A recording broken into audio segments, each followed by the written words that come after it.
인사 나누십시다. 하나님은 당신을 사랑하십니다.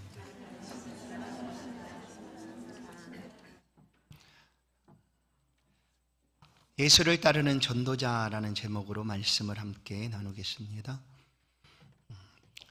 사람 사이에 깨어진 관계 회복을 잘 하기 위해서는 누군가의 중재가 필요합니다. 누군가의 수고로움들이 필요합니다. 변호인이 필요할 수도 있고 또 법적인 판단이 이렇게 필요해서 영향을 받고 좋은 관계로 회복되기도 합니다. 하나님과 범죄한 사람들 사이의 관계 회복이 어떻게 이루어지는가?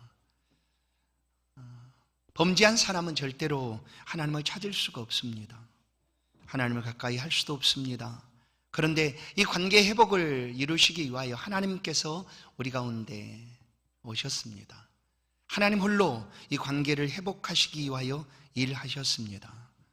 그것은 바로 그 아들 예수 그리스도를 우리 가운데 보내주심으로 아들을 십자가에 매다시고 그 보혈로 우리를 구원하여 내신 하나님의 놀라운 역사입니다. 이렇게 깨어진 관계가 회복되어지게 된 것입니다.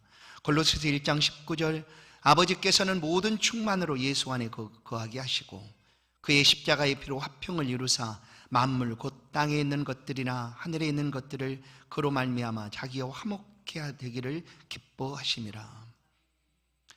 이런 하나님의 회복하심의 은혜를 따라 우리가 예수를 믿고 하나님의 자녀가 되었습니다. 자녀가 된 우리들을 향하여 하나님은 특별한 직분을 맡겨주셨습니다. 그것은 바로 화목케 하는 직분이죠. 하나님 우리와 화목케 된 것처럼 이제 우리가 세상 속에 들어가서 세상과 하나님 사이를 화목케 하는 그런 일들을 하도록 우리를 세상으로 보내주고 있는 것입니다.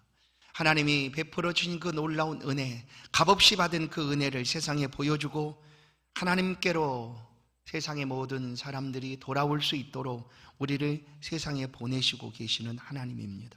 고린도후서 5장 18절 모든 것이 하나님께로 났나니 저가 그리스도로 말미암아 우리를 자기와 화목하게 하시고 또 우리에게 화목하게 하는 직책을 주셨으니 이는 하나님께서 그리스도 안에 계시사 세상을 자기와 화목하게 하시며 저희의 죄를 저희에게 돌리지 아니하시고 화목하게 하는 말씀을 우리에게 부탁하셨느니라. 아멘. 이렇게 하나님께서 우리를 세상으로 보내십니다. 성도 여러분, 우리 임마누엘 교회는 그렇게 큰 교회는 아닙니다. 작은 교회이죠.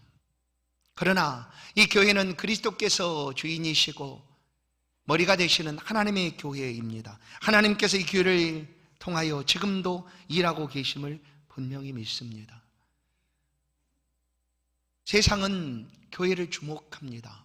닫혀진 문 사이로, 닫혀진 창문 안으로 세상엔 교회를 주목합니다. 저 교회가 어떤 교회일까? 교회 안에 분쟁이나 다툼이나 서로 싸움이 있다면 그 교회는 세상을 바꿀 수가 없습니다. 그러나 들여다보니 교회 안에 서로 하나 되고 화평하고 조화롭고 아름다운 모습을 보이고 차별이 없고 겸손하고 서로 섬겨주는 그런 교회라면 그 교회를 통하여 세상은 변화를 만나게 되는 것입니다. 바로 임마누엘 교회가 세상 속에 이와 같은 교회로 언제나 서 있기를 간절히 축원합니다. 계시록 7교회 가운데 빌라델피아 교회가 있습니다. 그 교회는 칭찬받은 교회입니다. 그런데 그 교회를 보시면 아주 적은 능력이 있는 교회였습니다. 내세울 것 없는 그런 적은 교회였습니다. 그런데도 그 적은 능력을 가지고 일하여 칭찬받는 교회가 됩니다. 계시록 3장 8절 볼지어다 내가 너희 앞에 열린 문을 두었으되 능히 닫을 사람이 없으리라. 내가 내 행위를 아노니 내가 적은 능력을 가지고도 내 말을 지키며 내 이름을 배반치 아니하였도다. 아멘.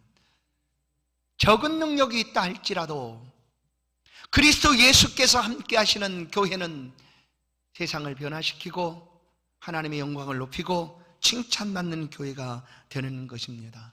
바라기는 우리 임마누엘 교회가 이런 칭찬받는 또한 적은 것 가지고도 말씀에 순종하여 하나님을 높이는 그런 복된 교회 되기를 다시 한번 축원합니다. 오늘 본문 말씀을 보시면 26절에 말씀합니다. 형제들아 너희를 부르심을 보라. 육체를 따라 지혜로운 자가 많지 아니하며 능한 자가 많지 아니하며 문벌 좋은 자가 많지 아니하도다. 이 말씀에 우리가 다 동의하지 않을 수도 있습니다. 나는 뛰어난 사람인데, 나는 알아줄 만한 그런 사람인데, 나는 이렇게 못하지 않는데, 약하지도 않는데, 부족하지도 않는데 라고 우리 스스로 동의하지 않을 수도 있습니다. 그러나 하나님이 보실 때 우리는 연약한 존재일 수밖에 없습니다. 하나님께서 하나님의 일들을 행하시는 방법이 있습니다. 그것은 하나님이 직접 하지 않으신다라는 거죠. 언제나 사람을 통하여 하나님의 일을 행하십니다. 그리고 그 사람에게 맡겨주신 직분을 따라 하나님께서 필요한 것들을 할 수 있도록 능력을 주시고 그 사람들로 하여금 하나님을 세상에 보여주도록 하나님께서 사람을 통하여 일하고 계신다라는 것입니다. 우리가 성경을 읽을 때 깨달아지는 은혜가 바로 이와 같습니다. 성경 속에서 위대한 인물들이 얼마나 많습니까? 능력 있는 사람들이 얼마나 많습니까? 그러나 그 사람들의 시작은 그렇게 처음부터 위대하지 않았다라는 사실을 깨닫게 되는 것입니다. 모세는 어떻습니까? 나는 입이 둔하여 뻣뻣합니다. 나는 갈 수가 없습니다. 자신의 약함을 고백하고 할 수 없노라 했던 사람 역시 모세입니다. 그러나 하나님은 그를 세우시고 하나님의 능력을 드러내 주십니다. 예수님이 12제자가 있습니다. 12제자 마찬가지입니다. 그들 모두는 그 시대에 사람들이 알아줄 만한 그런 사람들이 아니었습니다. 소위 말해서 그냥 높여 있는 그런 인물들이 아니었습니다. 주류가 아닌 비주류 사람들이었습니다. 대부분이 갈릴리 어부들이었습니다. 그리고 그 중에는 세리 출신도 있습니다. 이 제자들의 면면을 보면 베드로는 얼마나 뛰어난 제자였습니까? 그러나 그 베드로 역시 오늘날로 보면 분노 조절 장애가 있는 사람입니다. 조절하지 못합니다. 스스로 분이 나면 그 즉시 그냥 그 분을 토했던 사람이 바로 베드로입니다. 칼을 들어 사람의 길을 내리치기도 했던 베드로. 야고보 요한은 어떻습니까? 어머니 품에 마마보이처럼 그렇게 휩싸여 있던 제자였습니다. 그 제자들을 통하여 공동체가 흔들릴 수밖에 없었던 적이 있습니다. 서로 1등 하겠다, 내가 최고다, 내가 1등이다 하며 공동체를 흔들어 놓았던 야고보 요한. 가룟 유다는 어떻습니까? 가룟 유다는 자기의 뜻을 선생을 이용해서 이루려 했던 사람이었습니다.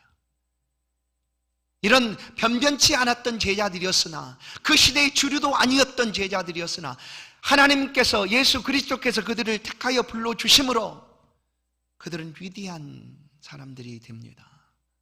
우리가 볼 때 이런 놀라운 제자의 삶을 만나게 되는 것입니다. 그것은 바로 주께서 부르셨고 필요한 능력들을 부르신 제자들에게 다 주었기 때문입니다. 그 시대에 이들이 얼마나 부족했는지 유대인들은 이들 앞에서 서슴지 않고 얘기합니다.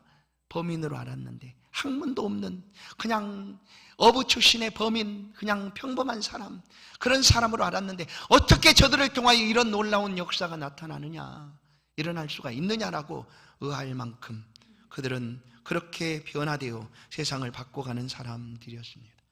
세상에서 미련한 것들, 약한 것들, 세상에 천한 것들, 멸시받는 것들, 없는 것들을 택하셨다라고 오늘 본문은 말씀합니다. 우리도 이 가운데 포함될 것입니다. 왜 하나님께서 똑똑하고 훌륭하고 뛰어나고 누가 봐도 저 사람이면 된다라고 하는 사람들을 택한 것이 아니라 그냥 이렇게 말씀하고 있는 연약하고 부족하고 쓸모없고 이런 하찮은 사람들을 택하시고 있는가? 그 이유는 분명합니다. 그것은 하나님의 능력이 그들에게 있음을 보여주기 위함입니다. 우리가 너무나 뛰어나면 우리를 보는 것이 아니라 하나님, 우리 안에 있는 하나님을 보는 것이 아니라 우리를 볼 때가 있습니다. 너무나 뛰어나면. 그러나 하나님은 연약한 사람들을 통하여 하나님의 능력을 세상에 드러내 주시기를 원하십니다. 그리고 능력이 하나님께 있다라는 것을 분명하게 보여주고자 하심입니다. 그래서 하나님은 언제나 연약한 사람들을 부르시고 그들과 함께 하셔서 그들로 하여금 하나님의 놀라운 일들을 감당케 하신다라는 사실입니다. 오늘도 하나님은 부르신 성도들을 통해 이처럼 바꾸시고 능력을 주셔서 하나님의 나라를 세워가며 복음을 전하는 그런 위대한 전도자로 사용하시는 줄로 믿습니다. 이 본문은 바울 사도가 고린도 교회를 향하여 쓴 편지입니다. 고린도 교회는 굉장한 능력이 많았던 교회였습니다. 능력뿐만 아니라 갖가지 은사들이 너무나 많았습니다. 그러나 그 교회는 끊임없이 싸웠습니다. 나는 바울에게 속했다. 나는 아볼로에게 속했다. 나는 그리스도파다. 나는 예수파다. 바울파다 하면서 누구에게 배웠는가, 누구의 제자가 되었는가 가지고 싸웠습니다. 하나님의 교회 공동체는 그리스도 안에서 하나입니다.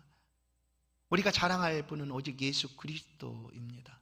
바울은 그래서 내가 다른 사람 누구에게 세례 베풀지 않은 것을 감사하다라고 얘기합니다. 몇몇 사람 외에는, 한두 사람, 알만한 사람 외에 다른 사람에게 내가 세례 주지 않는 것이 감사하다. 오히려 하나님은 나를 세례 주라고 부르신 것이 아니라 복음을 전하도록 부르셨다라고 오늘 고린도서를 통하여 말씀합니다. 그리고 지금까지 고린도 교회를 통하여 예수 그리스도가 증언되고 있다는 사실을 드러내주고 있는 것입니다. 고린도전서 1장 18절에 보시면 십자가의 도가 멸망하는 자들에게는 미련하는 것이요 구원을 받는 우리에게는 하나님의 능력이라. 아멘. 예수 그리스도의 십자가, 우리는 세상 속에 예수 그리스도를 높이며 자랑합니다. 그리스도께서 나를 위하여 죽어주심으로 내가 구원을 얻습니다. 나는 하나님의 자녀가 되었습니다. 그러나 세상은 십자가를 그렇게 뛰어난 것으로 보지 않습니다. 미련한 것으로 봅니다. 미련한 사람만이 저기에 의지하는 것이지, 약하고 연약하니까 뭔가에 기대는 것이지 라고 미련한 것처럼 이야기합니다. 성도 여러분, 세상은 절대로 스스로 하나님께 돌아올 수가 없습니다. 하나님을 알만한 것도 그들 가운데 없어서 그들 스스로는 절대로 하나님의 은혜를 깨달을 수도 없습니다.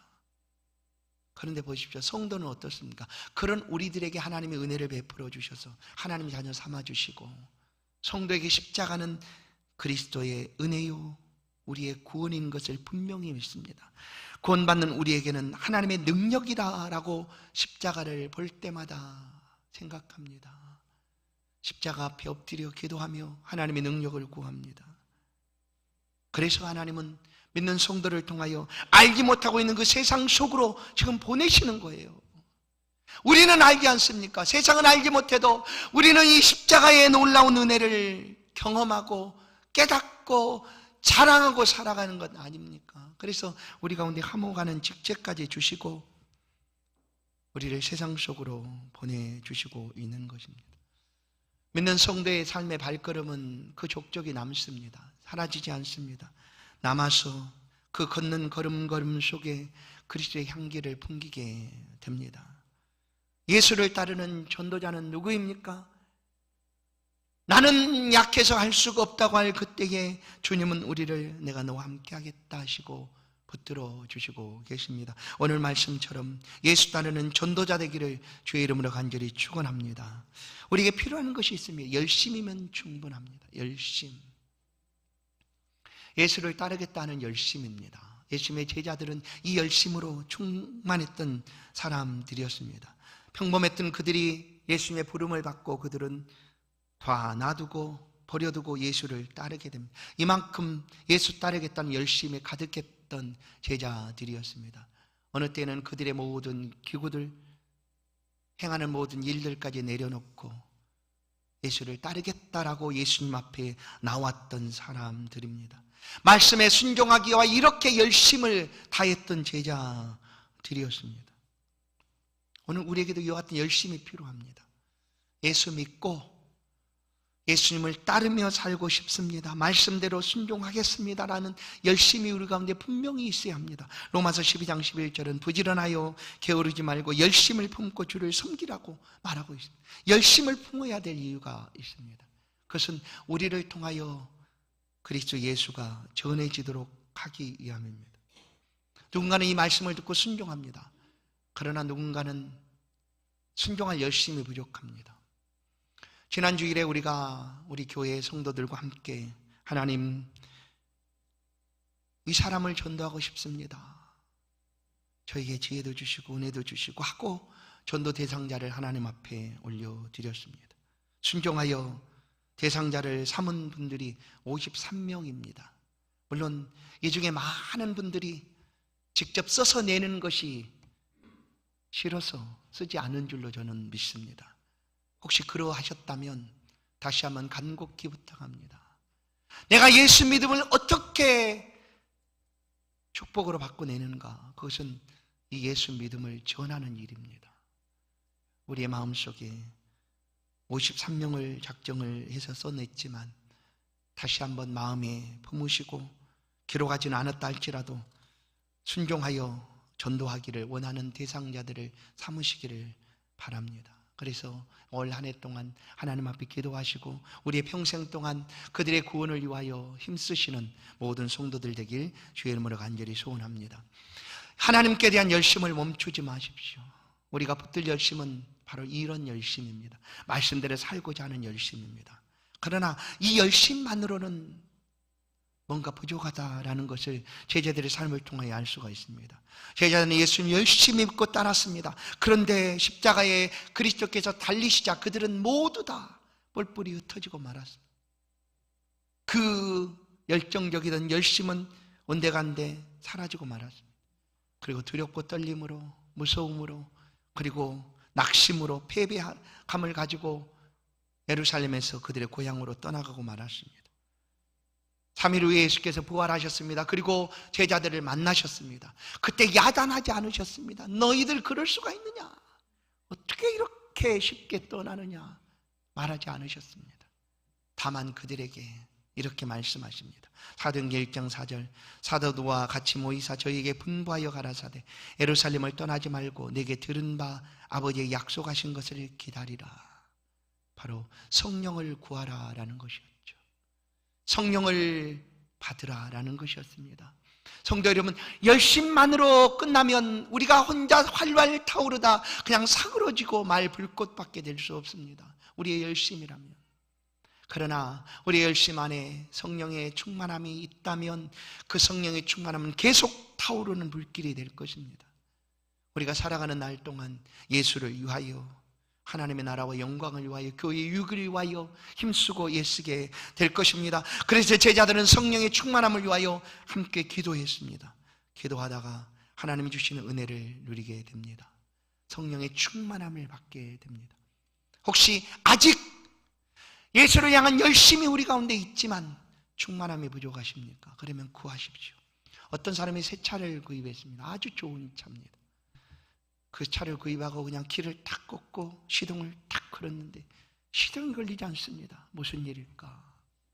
왜 걸리지 않지? 이거 잘못된 불량품인가? 근데 봤더니 차를 움직이게 되는 연료가 없다는 사실을 알기를 못했습니다. 연료가 없습니다. 연료가 없으면 그 좋은 차도 절대 움직이지 않습니다. 움직일 수도 없습니다. 주 예수 그리스도를 향한 열심 안에 성령의 충만함이 함께하면 우리의 삶은 달라집니다. 변화됩니다. 새로워집니다. 예수 그리스도께서 내 안에 계시다는 사실을 내가 확신하게 될 뿐만 아니라 하나님의 말씀은 나의 말이 되고 하나님의 생각은 내 생각이 되고 하나님의 꿈과 비전은 내 꿈과 비전이 되어 삶을 살아가게 되는 것입니다. 성령 충만하지 않으면 알지를 못합니다.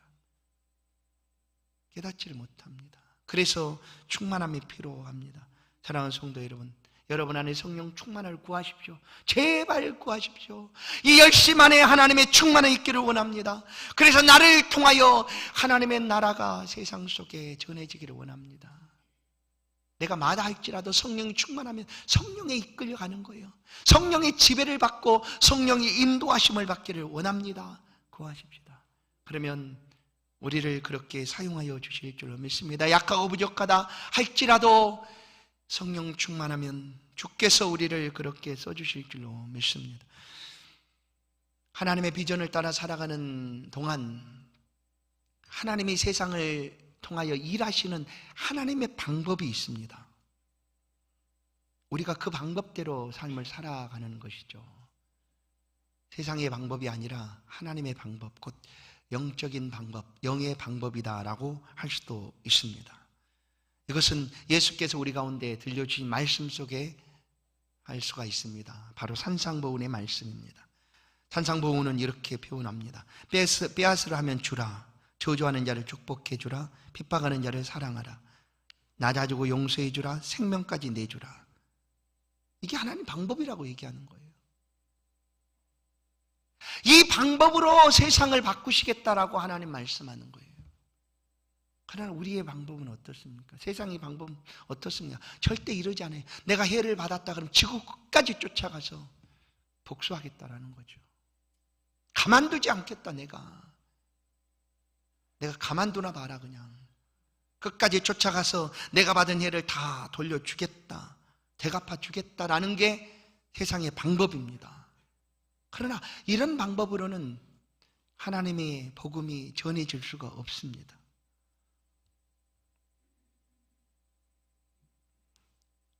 우리는 빼앗으려고 하면 움켜쥐습니다. 내가 해를 가하려고 하면 멈추지 않습니다. 그러나 하나님은 다르다라는 거예요. 이사야 55장 8절, 여호와의 말씀에 내 생각은 너희 생각과 다르며 내 길은 너희 길과 달라서 하늘이 땅보다 높음 같이 내 길은 너희 길보다 높으며 내 생각은 너희 생각보다 높으니라. 왜 하나님이 모르실까요? 사람의 감정을 이렇게 아프게 하는 일들을 어찌 모르실까요? 다 아십니다. 그럼에도 불구하고 하나님의 방법은 어떤 거예요? 섬겨주는 방법이다. 섬겨주는. 예수 그리스도께서 이 땅에 섬기러 오셨노라고 말하지 않습니까? 그리스도를 십자가에 못 박고 죽이는 사람들을 섬겨주시기에 오셨다라고 말씀하고 있는 것이죠. 이것이 하나님의 방법입니다. 사실 우리가 싸워야 되는 대상은 사람이 아닙니다. 내 앞에 있는 예수 믿지 않는 사람이 아니라는 것을 우리는 분명히 알아야 합니다. 우리가 싸워야 되는 대상을 하나님은 말씀합니다. 에베소 6장 12절, 우리의 싸움은 혈과 육에 대한 것이 아니요 정사와 권세와 이 어둠의 세상 주관자들과 하늘에 있는 악의 영들에게 대합니다. 악한 사단 마귀와 싸워야지 사람과 싸우지 말라는 거예요. 사람은 구원받아야 될, 하나님 앞에 구원받아야 될 영혼이다. 그러면 그 사람에게 어떻게 하는가? 섬겨주라는 거예요. 섬겨주라, 섬겨주라, 끝없이 섬겨주라. 그 섬김을 위하여 하나님은 연약한 우리들을 부르셨습니다. 그리고 우리에게 힘을 주시고 그 일을 넉넉히 감당하도록 함께하고 계십니다. 세상 역사 가운데 이 복음은, 예수 복음, 하나님을 알만한 복음들은 끊임없이 도전을 받았습니다. 완전히 다 없애려고 세상은 그렇게 계속해서 이 복음을 향하여 싸움을 걸어옵니다.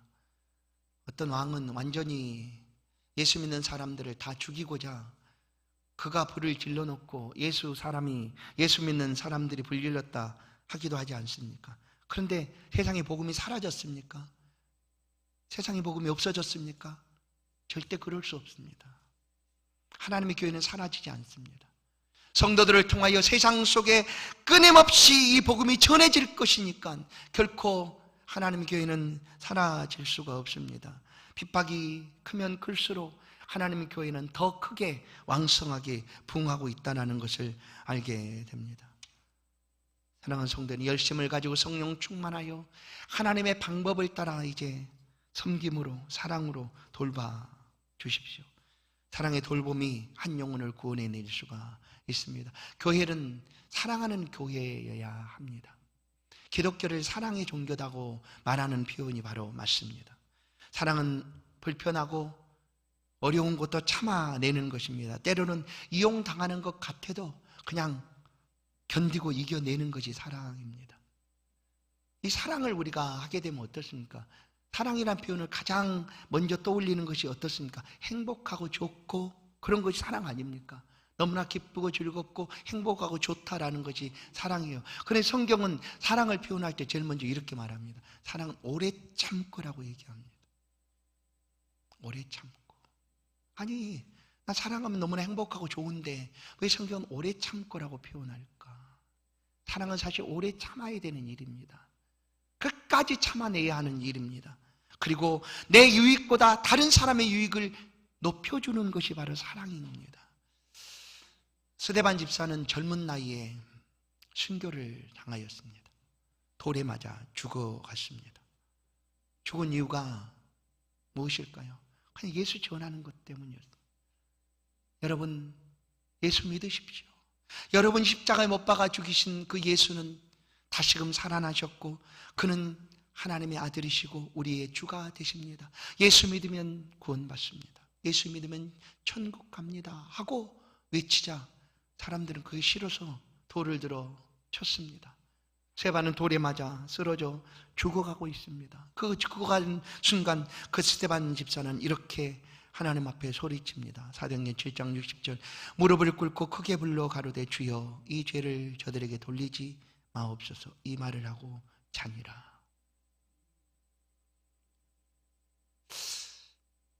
스데반은 자기의 방법이 아니라 하나님의 방법으로 세상에 외치고 있는 것입니다. 아니 우리의 방법은 어떻습니까? 아니 내가 뭘 잘못했습니까? 내가 예수 그냥 전한 것뿐인데 왜 나에게 돌을 들어 칩니까? 하나님이 살아계시니까 하나님 저 사람 그냥 두지 마십시오. 하늘에서 불을 내리시든지 하나님께서 심판하시든지 그냥 퍼부어 주십시오 라고 하는 것이 우리의 마음이죠. 그러나 이런 방법으로는 세상에 하나님 복음이 전해지지가 않는다는 거예요.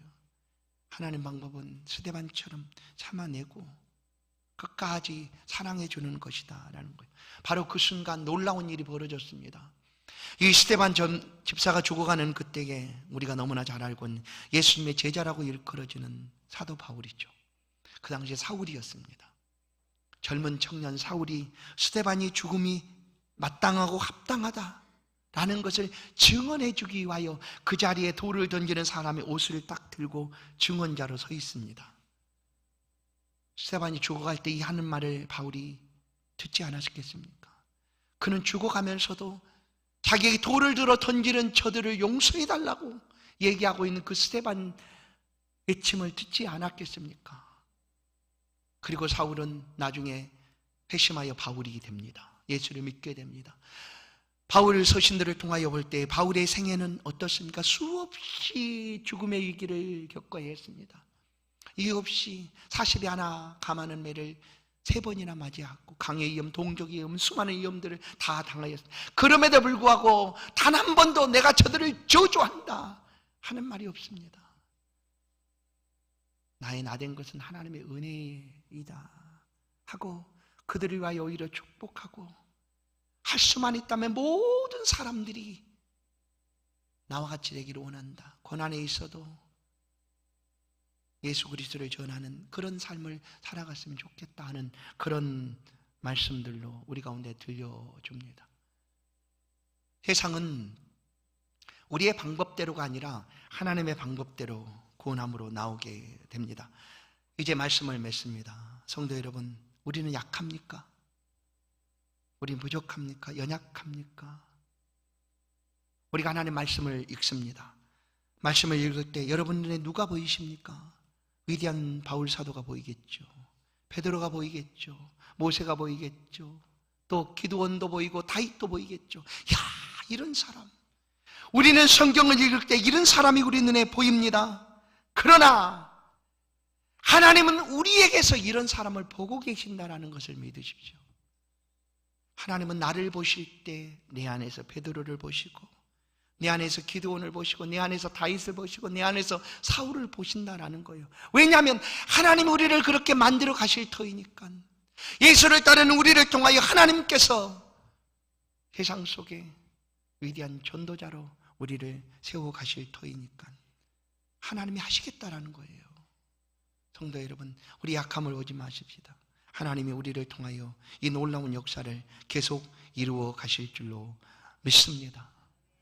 예수를 따르는 전도자들은 그 삶이 하나님이 인정해 주시고 축복받는 삶이었습니다. 그러나 제자들의 모든 삶의 모습들을 보면 전승을 따르면 제자들 모두는 다 순교받아 죽었습니다. 누구보다 믿음으로 충성했고 하나님 보실 때 영웅이라고 일컬어지는 그런 위대한 제자들이었는데 그들의 마지막은 순교당하였습니다. 마태는 칼에 맞아 죽었습니다. 누가는 올리브나무에 매달려 죽었습니다. 야고보는 목이 잘려 죽었고 빌립은 교수형을 당하였습니다. 안드레는 십자가에 못겨 죽임을 당하였습니다. 도마는 창에 관통하여 죽었습니다.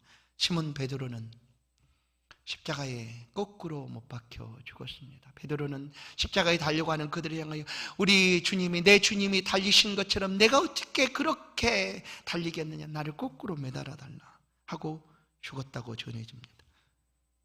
제자 중에 사도 요한만 즉시 순교를 받지 않았습니다. 그는 밤모섬에 유배되었고 그곳에서 요한계시록을 기록하고 그 후에 이 요한도 순교를 당하였습니다.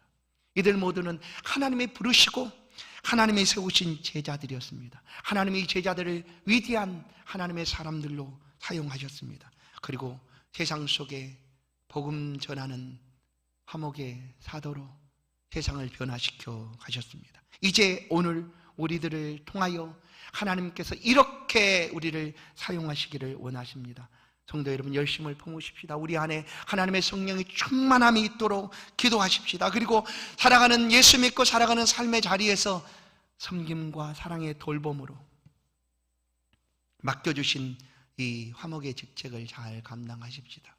그러면 우리 또한 하나님이 보실 때 위대하다 말씀하시지 않겠습니까? 우리의 삶이, 우리의 발걸음이 하나님이 인정하시고 기억되는 그런 신앙과 믿음의 발걸음 될 수 있기를 주의 이름으로 간절히 축원합니다. 하나님 감사합니다. 우리를 예수 믿게 하시고 알 수 없던 그때에 우리를 부르사 하나님의 자녀 삼아주시니 너무나 감사합니다. 쓸모없고 연약하고 부족한 우리들을 주 앞에 불러주셔서 능력 주시고 또 이제 놀라운 직분까지 맡겨주심으로 세상을 향하여 하나님과 화목케 하는 그런 역할을 감당하도록 불러주시니 감사합니다. 우리 홀로 두지 마시고 함께 동행하여 주옵소서. 우리가 거하는 모든 삶의 자리에 하나님 함께하여 주사 우리의 삶을 통하여, 입술을 통하여, 우리의 선한 행위들을 통하여 예수 그리스도가 전해질 수 있도록 사용하여 주옵소서. 하나님 보실 때 우리도 베드로처럼, 우리도 기드원처럼, 우리도 다윗처럼 보여주실 줄로 믿사오니 이 믿음 가지고 삶을 힘있게 살아갈 수 있도록 믿음과 신앙의 삶을 지키시고 인도하여 주옵소서. 예수 그리스도의 이름으로 기도하옵나이다. 아멘. 찬송 502장